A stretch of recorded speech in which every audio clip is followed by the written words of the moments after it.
Welcome to Adventures in Producing. My name is Wendy Mitchell. I'm a film journalist and curator, and I've always admired the work of producers, especially independent producers, doing the Lord's work, not always getting the attention they deserve or people understanding what they actually do. So I started this series, and Adventures in Producing, and so far it's been amazing female producers, because I think, why not?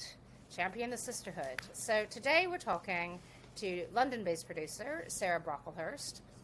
I first met Sarah about 2014 when she was one of our Screen International Stars of Tomorrow. And honestly, it's been amazing to see what she's been doing in the decade since then. So her credits include the BAFTA-nominated Black Pond by Will Sharpe and Tom Kingsley, the BIFFA-nominated Animals by Sophie Hyde, and in 2024, she premiered the Outrun at Sundance, and it went to Berlin. It's now going to be the opening night film of the new look Edinburgh International Film Festival. Studio Canal is going to release it in the UK in late September. Sony Classics has now bought the US rights. It stars Saoirse Ronan and is directed by Nora Fingscheidt. And I'm sure Sarah can correct me on Nora's name later. Sarah had run her own company, Sarah Brocklehurst Productions, and now that has morphed into a company called Brock Media, which is making all kinds of interesting projects that she will tell us about. So, Sarah, thank you for joining us. Thank you for inviting me, Wendy. Yeah. You started out in theater, and I'm just curious, how did you then move over to the film side, and was it hard to break in, and how did you do that?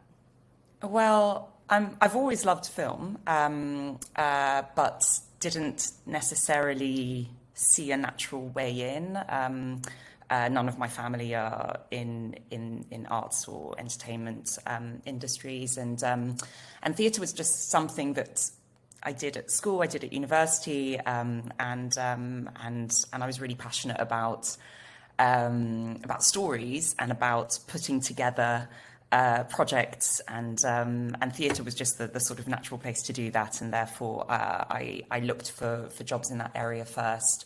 And I learnt a ton working in theatre. I worked in the subsidised sector with the Royal Shakespeare Company, and then in the West End with a really incredible commercial theatre producer called Sonia Friedman.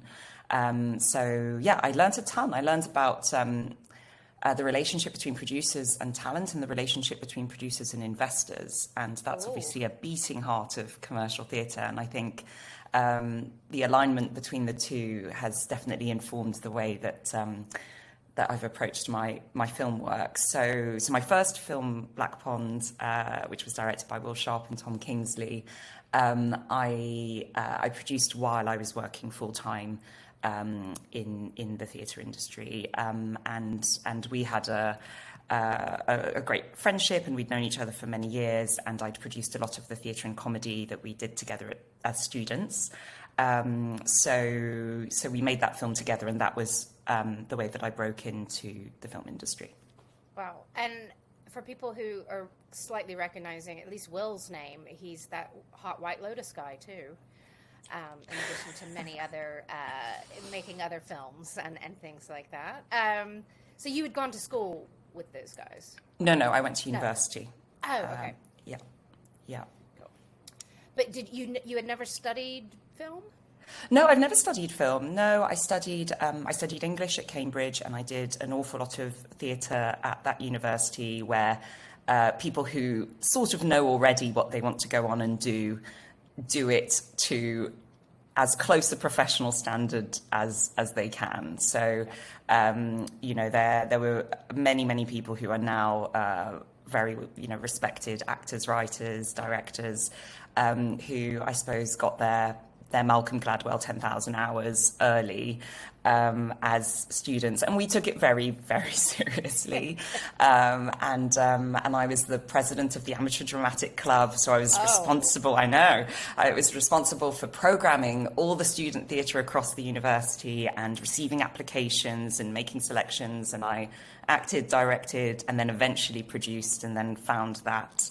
And I was also the producer for the Cambridge Footlights, which is a really well-respected comedy group. So that's how we all started. Amazing. You strike me as somebody who's quite entrepreneurial, because I think you started your own company in 2012. You didn't just go work at lots of different production companies, which I think a lot of people feel like they have to do to start. But are you entrepreneurial? I guess you are now. You've got your empire growing. Well, no, I've actually never worked for a production company in film or TV. The last job I had was in 2012, working with Sonia Friedman in the West End. And I think I've grown up in quite an entrepreneurial sort of environment. And yeah, my family definitely instilled on me an enormous work ethic and a sense of, okay, well, we're going to go out and find different ways to make money and start different ventures, and that definitely is, it's definitely a driving force for me. So I think I knew from I knew from 2012 definitely that in terms of my creative projects, I didn't want to create things under somebody else's banner. That I wanted to be in control of the company that produced the work and to take that responsibility. And I am excited by the entrepreneurial aspect of producing. It's difficult, definitely, but exciting. But it's really exciting. Yeah, enormously. Let's talk a little bit more about Black Pond, because I remember this film, for some of us in the industry, or I was at Screen at the time, it sort of seemed to come out of nowhere, and it was great. And I think it really surprised people. It felt really fresh for what people were doing in the UK at the time. It was quite low budget, I think. How did you get that financed? I don't think, did it have any of the traditional funders in it? No, it really was kind of out of nowhere. It was out of nowhere. Well, it was extremely micro budget. Can you give us a sort of under? I mean, at the time it was sort of £25,000. It was extremely low micro budget, and I suppose I'm so proud of it, because it really is testament to we'll just go and do it. And there's a sort of very innocent, not waiting for permission, not necessarily realizing how big a deal it is, just, a bunch of friends over a summer holiday, being cocky enough to think that you can. And it was a huge learning curve in all respects. But I think the setting out to do it and raising, it was a lot of money, even not in the grand scale of filmmaking, but it was a lot of money to go and find from people. In terms of money, yeah. Yeah, did you just call on sort of friends and family for that money, or it was a combination of things. Yeah, so we had some investment from a couple of companies. There was a commercials company with whom Tom was working. There was a theatre company that we had a relationship with. There was sort of it wasn't a kind of formal sort of crowdfunding in the sense of Kickstarter, things like that. It potentially was even before that. That's how long ago it is. Yeah. But it was definitely cobbled together in that sort of a little bit here, a little bit there. A bigger chunk here, a bigger chunk there, and then also some friends and family. And we did register an EIS sort of tax benefit. So there was paperwork that gave incentives to people investing in it. And that was definitely my background from theatre, of working with lots of private investors and asking to bring it together. And for people who are listening who don't know the UK finance, EIS is Enterprise Investment Scheme that was sort of a benefit for people investing in works like this. I think it's been curtailed a bit now, hasn't it? Or yes. Yeah, but it worked well, it seemed to, for small investors on smaller projects. I don't know. I'm sure you learned a lot of lessons on the set, but I also want to find out about what you learned once it was time to bring the film into the world. Like, did you go to festivals? How did you find any distribution for the micro-budget film? And then it, got awards nominated. How was that journey?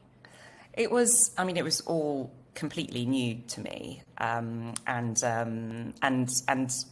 Will and Tom, are so, they're visionary in all senses of the word. And they were much more industry savvy than I was, because I was very much in the sort of theatre world. So, a lot of that was we worked on together, and they led certain aspects of it. It really was very collaborative. But yeah, the whole distribution landscape was new to me. And I think the thing that we were really intent on, and again, I think perhaps it's naivety or innocence, but we wanted to look after it. It was sensitive to us, and we wanted to.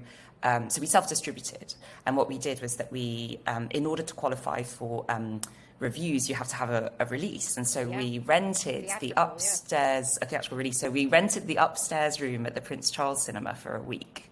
The small room upstairs. I didn't know you could do that. Yeah. Okay. Well, you could back in 2012 anyway. And we took we did a box office cut on that room for that week. Entrepreneur. I love it. Yes.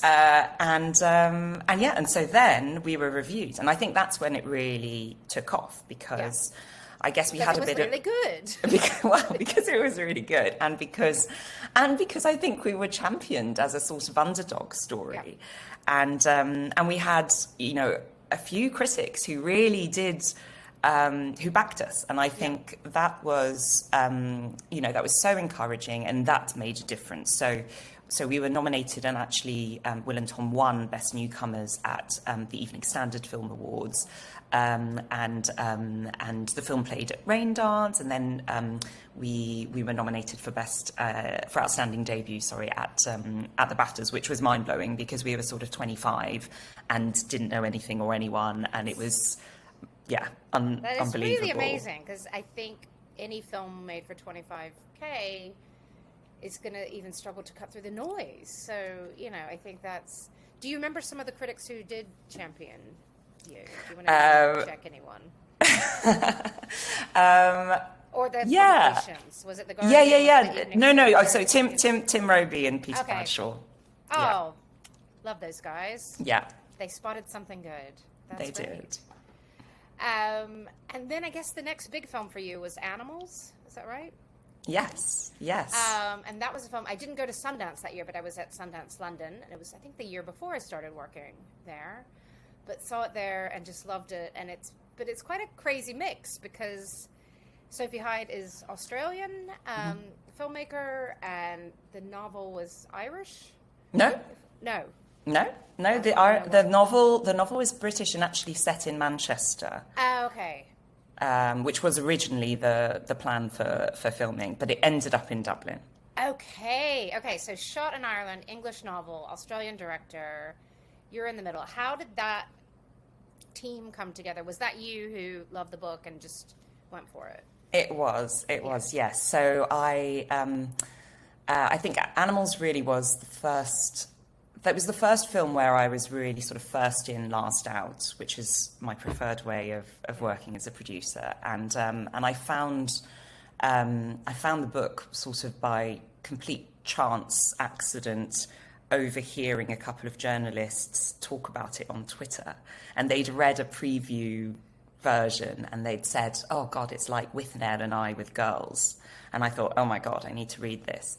And so I sort of, did a bit of digging, and Emma's agent sent me a PDF, and I remember reading it and thinking, okay, I have to make a film from this book, because I know these girls. This speaks to me.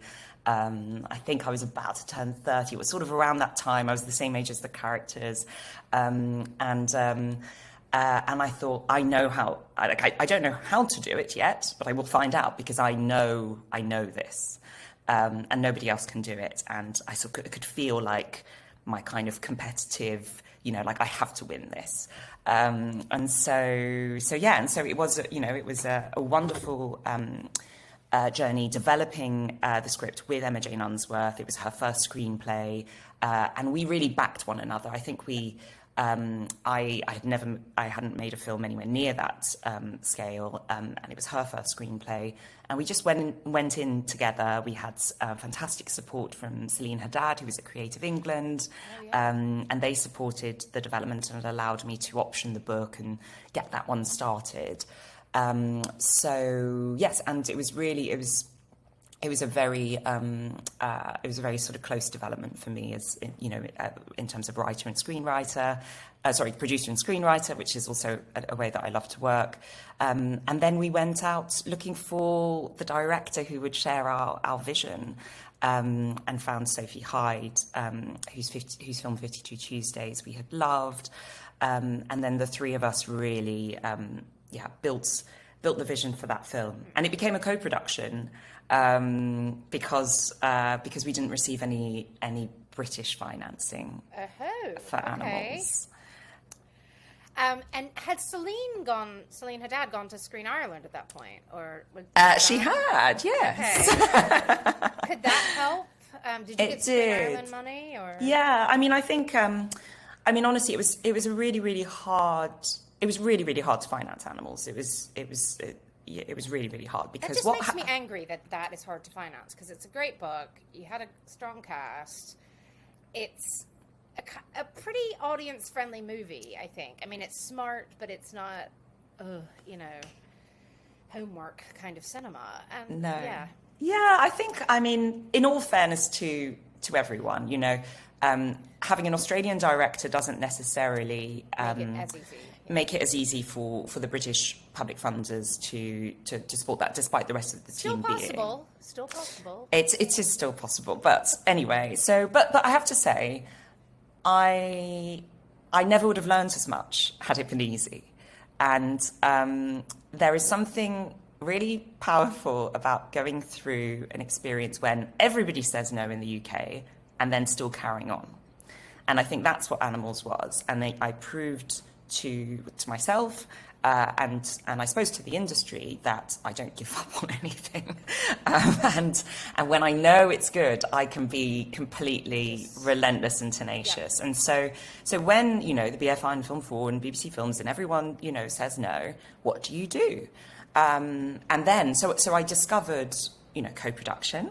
I raised money. We raised money from Australia, because Sophie was Australian. So we had Screen Australia and South Australian Film Corporation. And then we were thinking about Ireland. There's so much creatively that works so well in Dublin, in terms of it being a sort of quite kind of boozy literary city where that you can, go down the rabbit hole in. So that worked really beautifully. And then I also raised some equity from Finland, which frankly saved the day and allowed us to close it. And there were some amazing mentors and champions who helped me do that, because it was really complicated, and it was, it took a long time. I felt the world on the weight of the world on my shoulders, in terms of bringing it. I remember saying to myself, if I can't get this one to work with all these great people, with this great script, with this great project, then I just don't know if I can be a producer. So it really was like high stakes. And that's why I think probably it'll always be, it'll always have such a special place, in my heart. But that was much bigger budget. And, it's also with casts like Holliday, Grainger and Alia, Shawkat. And the financing sounds like a whole nightmare in and of itself, and just getting it to the first day of shooting. But did you learn a lot actually shooting during the production of a film of a little bit higher stakes? Definitely. Yeah, definitely. I I mean, I really didn't have a lot of experience of production by that point. So no, I learnt everything. And I was really, I was really happy and lucky to have great co-producers, working with Cormac Fox from Vico Films in Ireland, working with Sophie Hyde and Rebecca Summerton from Closer in Australia. So, you know what, I learned a lot from great co-producers. And yeah, it was extremely collaborative, and it was my first, you know, I call it my first grown-up film, but it was. Yeah. And now you've got another film that's even more grown up, called The Outrun. And I have to say, we had scheduled to do this interview, you know, before I had seen the film. I knew it was going to be of a certain level. It's at Sundance, and people loved it. And I've since seen it, and it is... I absolutely adored it. It's a very special piece of work. It's going to be in my top 10 films of the year. I promise right now, even though it's only July when we're recording this. And yeah, it's just a very authored piece of work. It seems quite an intimate story of one woman's journey. I'm guessing, again, you were first in, going to be last out. You're not out yet. Is it you who read Amy Liptrot's book, and why did you think that needed to become a film? Yes. So I read Amy's book when it was published, so January, 8.5 years ago. Oh, wow. Oh, gosh. This is film production. This is why you are more patient than me. Yeah. This is the adventure in producing. I mean, it really, really spoke to me. It's an extraordinary book, and I read it at a time when I was, you know, having my own conversations around addiction, around you know, around a lot of the subjects that the book conveys so poetically, so beautifully, and I found it really, really affecting and really inspiring, and above all, it's just so cinematic. You know, you read the book, but you can hear it. You can hear, you know, the tremors and the waves and the wind, and you can see the epic landscape, this sort of brutal, rugged, you know, cliff edge of Orkney, and everything that parallels in terms of her emotional journey. And I thought, there is definitely an extraordinary film in this book. It's not easy to figure out how it could be adapted, because the book is, you know, it's sort of part nature writing and part emotional memoir, and it's very poetic. There's a lot of folklore. There's a lot of, you know, it's a really unique piece of writing. But I knew with the right filmmaker, we could make something extraordinary, and so I pitched to Amy. Well, I just wrote her a big letter and said how much I'd connected with it, and would she like to go on a journey with me. And 8.5 years later. About 8. Boom. And counting, because the film's not out yet. You know, as you know, it'll be a few more years of dealing with it. A pleasure. Yes. And then... why did you, because at the time Nora was best known for System Crasher. And on paper, I'm like, oh, this is way different. But actually having seen the film, it's still like a sort of chaotic woman and, you know.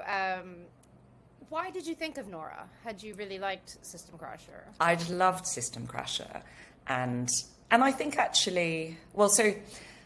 I think what I took from System Crasher was, you know, it's a really complex, it's a really complicated story in terms of, you know, it's dark and it's challenging, but there was such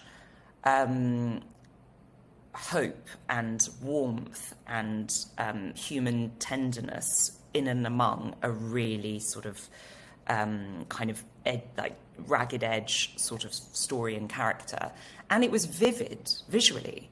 You know, you really sort of got a sense of like the colours and the emotional intensity of this young girl, and so I sort of we could see that from that work, that the humanity in her work, but also not shying away from the darker, tougher edges would translate really beautifully to the Outrun. But also, her documentary work was really was very much part of getting to know Nora's oeuvre, and I have and not seen she her documentary work, well, so you that- should. yeah, So I have to without go this back in time. without this world, which is a feature documentary that she made among the Mennonite community in Argentina, is a pretty extraordinary piece of work, and again really showcases how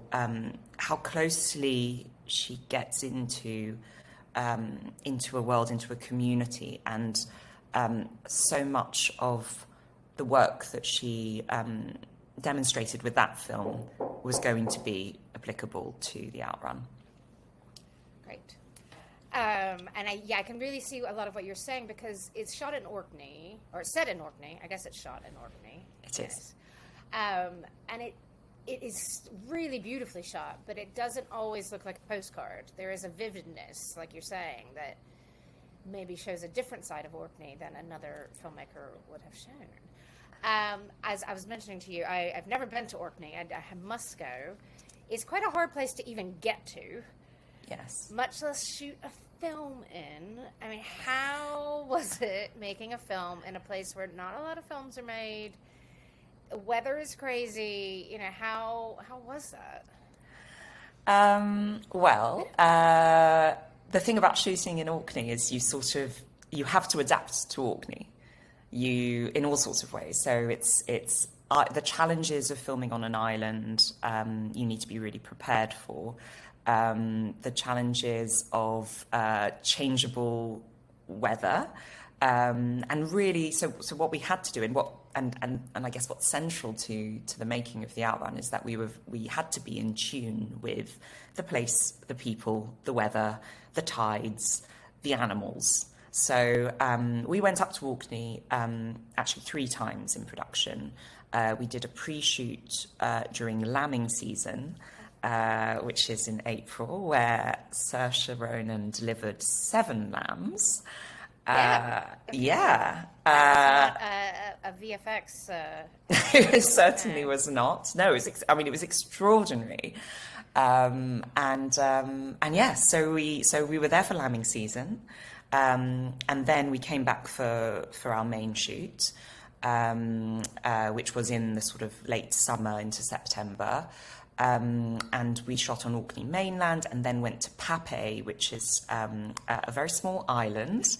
Population. Orkney's not far away enough, No, exactly. And so you have to get on these tiny, there's a 7-seater plane to take you from Kirkwall to Pape.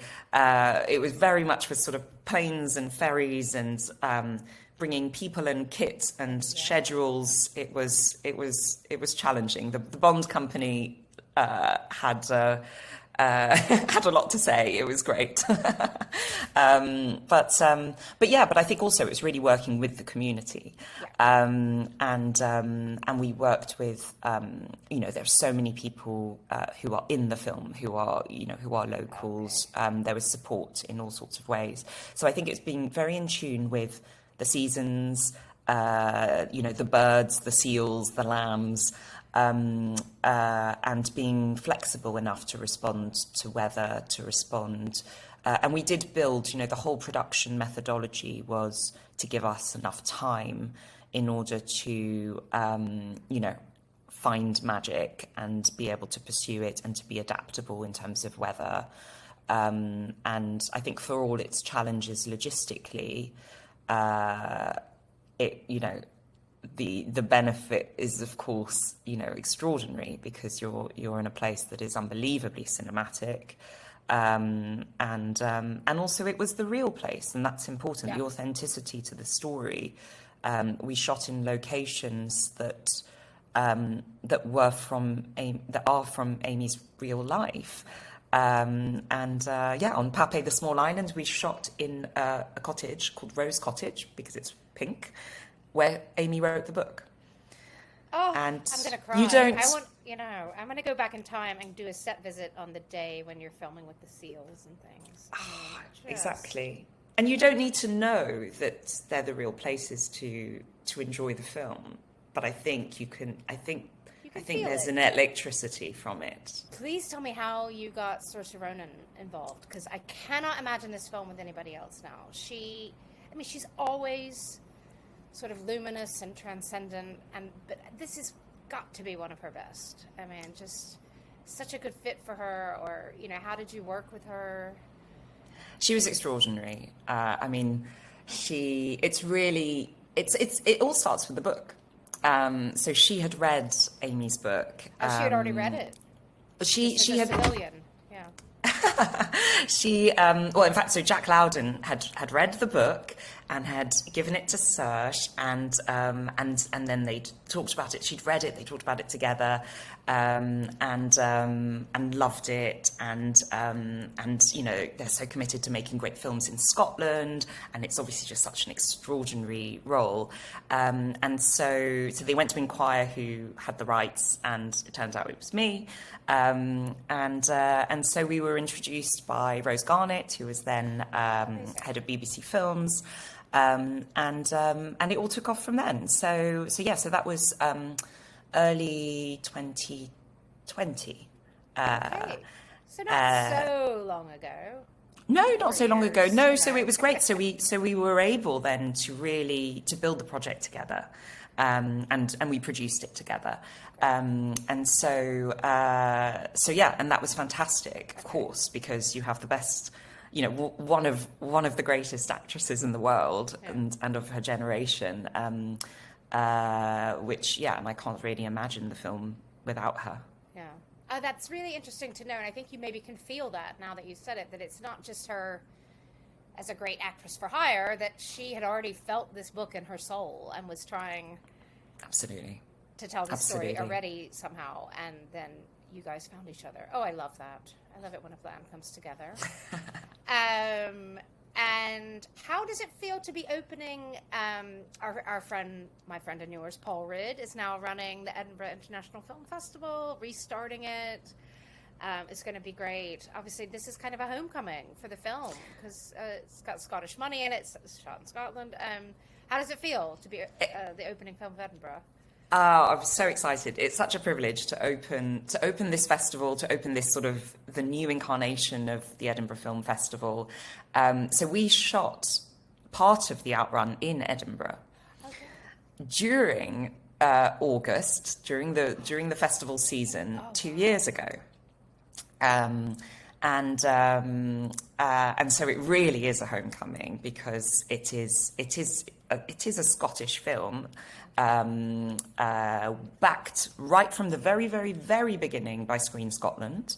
Well done, Screen and in fact, the book was backed by I think Creative Scotland in terms of Amy having a I might get this wrong, so forgive me, but she had a bursary or something to develop the book. So it really is testament to public funding in Scotland, working all the way through, and we're really, really proud of that.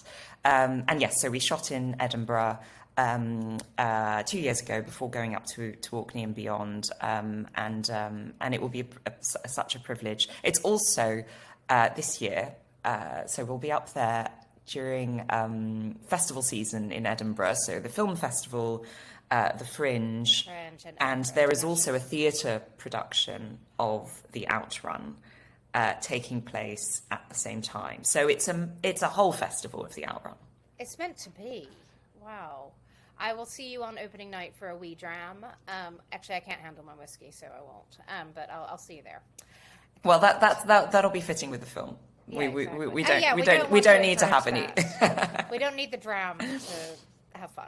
No drams here. Yes. Let's talk a little bit more bigger picture about what Brock Media is doing, because I just love, from what I've heard of you're doing film and TV and audio storytelling and podcasting and tell us about Brock Media, what you're trying to do. Well, so I set up Brock Media in 2022, and I have a big vision for what I'd like the company Still kind of in a to pandemic become. era, by the way. It should be noted. Yeah, Well, I coming think, out of it a bit. but I think that's the reason. Yeah. So I think the pandemic era gave me the opportunity to really think about what I was going to do as a producer and how I was going to make this life sustainable. This might not be a shock to anyone, but producing a film every few years does not a sustainable life make, and it does not build a company. And there is an ecosystem issue with that, unfortunately. And so I realised that I had to go big, and it had to include TV, absolutely. And that entrepreneurial mindset, I suppose, really came into action of thinking, okay, well, I'm going to have to raise some investment in order to scale up, be able to build a bigger slate with a bigger team, and sort of, and go for something bigger than just me and independent films. And I was really privileged to have one of the BFI's Producer Vision Awards that came into play into play in 2020, which was sort of miracle money, and I put that to use to grow the slate further. And I worked with, I had hired a couple of freelance development execs working with me a couple of days a week. We were all in different countries, places, and so built the slate. And I thought really, really consciously about TV. And I didn't want to treat it in a sort of film producer dabbles in telly sort of way. Like, it really was, I believe in storytelling, and I believe in producing irrespective of the medium, and wanting to work with extraordinary talent to tell bold stories and to be able to create a sort of a house big enough where you can champion great voices, where you can be ambitious, where you can scale up and do more. And so I very consciously devised a business plan with great support and mentorship from lots of people who I was introduced to through BAFTA, through their Breakthrough Brit scheme. Lots of people who gave me time on a Zoom to sort of say, you should think about doing this, and you should get in touch with these TV distributors who might be up for a deal like this. Yeah. So, and I just, so I worked really hard during that time to build that business plan and that slate that could be attractive, and BBC Studios saw that potential, which I'm enormously grateful for, and it was thanks to a partnership deal that we entered into that I was able to launch Brock Media, and they have been incredibly supportive of the vision that I have for the company, which absolutely is TV, it's film, it's audio. It's stage as well, maybe coming up perhaps, but it's very much storytelling in across media, ambitious but also personable and human stories, and the people that we are working with, celebrating the team and the talent, and it being bigger than, it's not just about me. So yes. It's very exciting.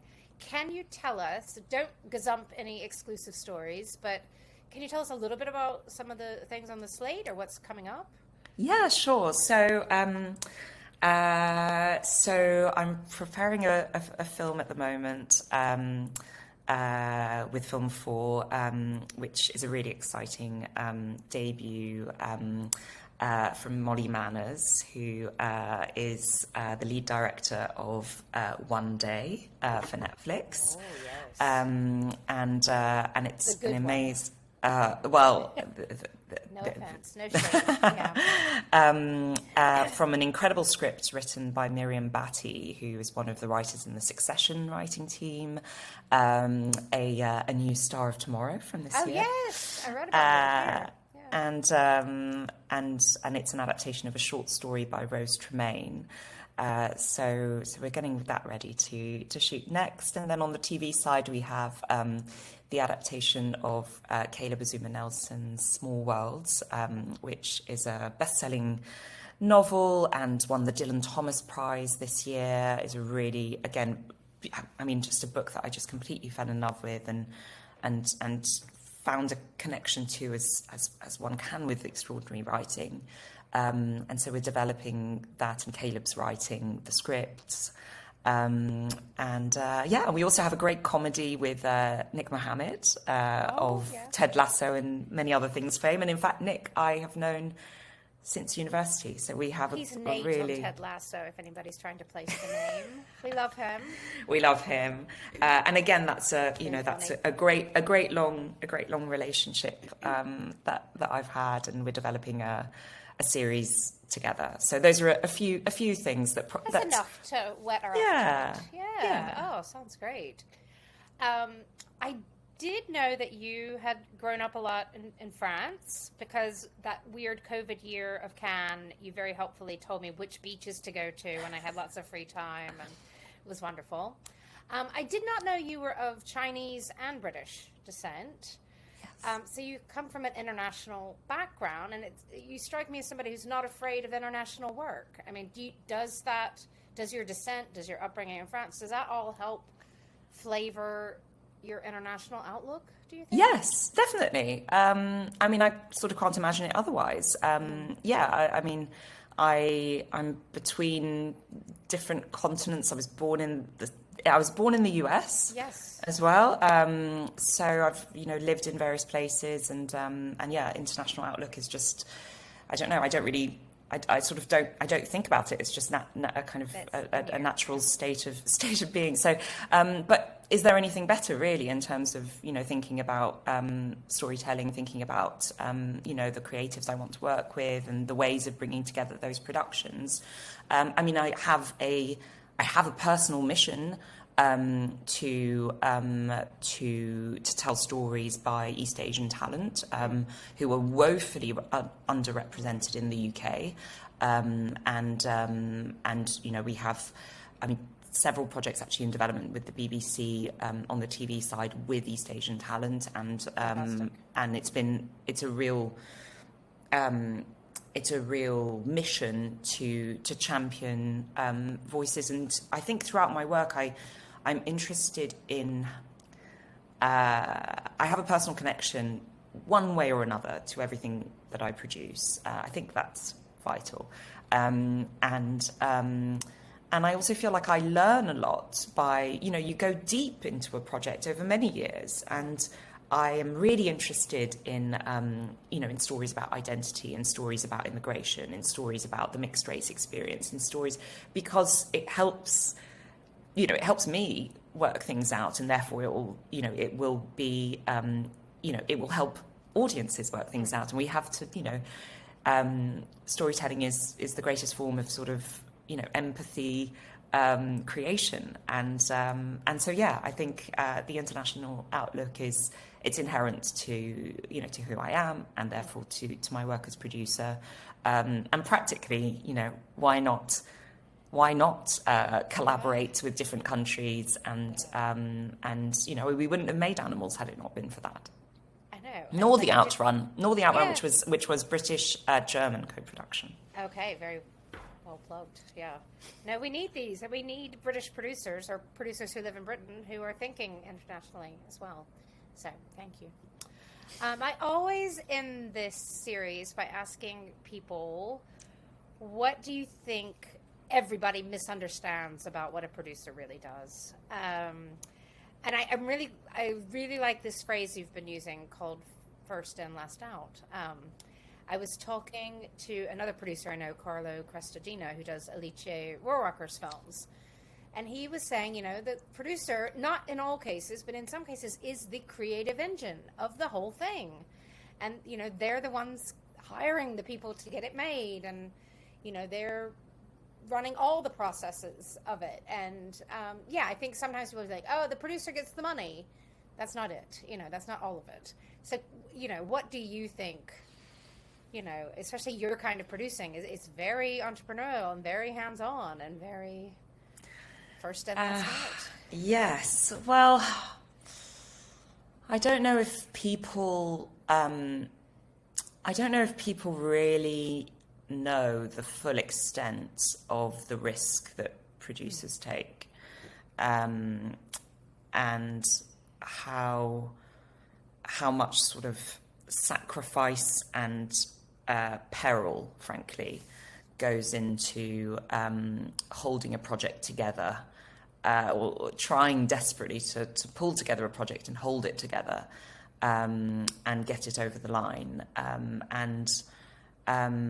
The market and the ecosystem of independent film is not favourable to films getting made without a great deal of risk, peril,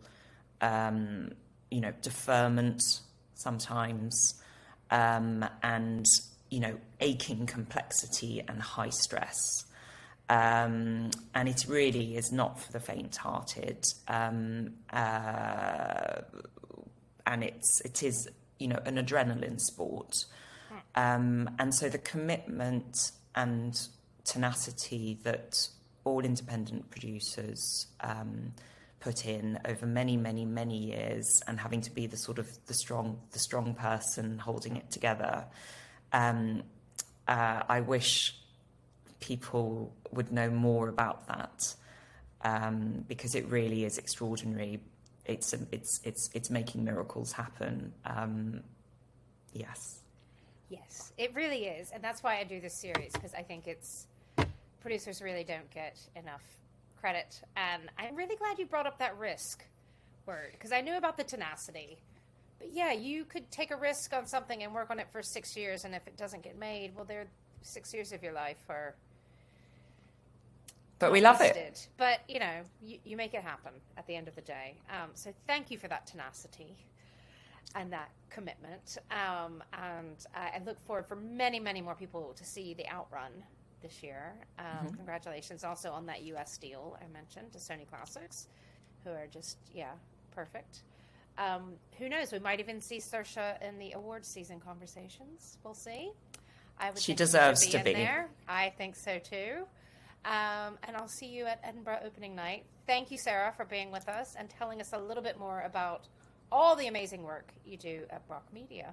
Thank you so much, Wendy.